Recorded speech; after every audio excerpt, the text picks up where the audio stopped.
बौद्ध जिला प्रशासन पक्षर जिला पाठागार में संविधान दिवस पालित हो जाइछि। एह उपलक्ष्य मुख्य अतिथि भाव अतिरिक्त जिलापाल बबिताराणी दलबेहरा जोगदे संविधान दिवस पालनर आभिमुख्य उपर आलोकपात कर वक्तृता प्रतियोगितार कृति प्रतियोगी को पुरस्कृत करथिले। एथिरे अतिथि भाव साहित्यिक रमेश प्रसाद बेहेर, आईपी आनंद कुमार बेहेरा, साहित्यिक नीललोहित महापात्र, जिला स्वल्प संचय अधिकारी बिरंची धरुआ जोग देथिले। वक्तृता प्रतियोगिता रे तृप्तिमय भंज प्रथम, अनमय पंडा द्वितीय, प्रयास प्रदीप पाणिग्राही तृतीय स्थान एवं शांतनामूलक पुरस्कार सरकारी बालिका विद्यालयर मनीषा राणी पुरोहित एवं केन्द्रीय विद्यालयर शिरूपा अतिथि रूपे पुरस्कृत केन्द्रीय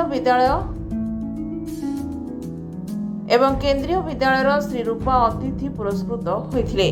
ଏହି ସମସ୍ତ କାର୍ଯ୍ୟକ୍ରମକୁ ଜିଲ୍ଲା ସୂଚନା ଲୋକସମ୍ପର୍କ ଅଧିକାରୀ ରୀତାକାନ୍ତି ବଳିଆର ସିଂ ପରିଚାଳନା କରିଥିଲେ। ଏହି ଅବସରରେ ସମ୍ବିଧାନର ଶପଥ ପାଠ କରାଯାଇଥିଲା।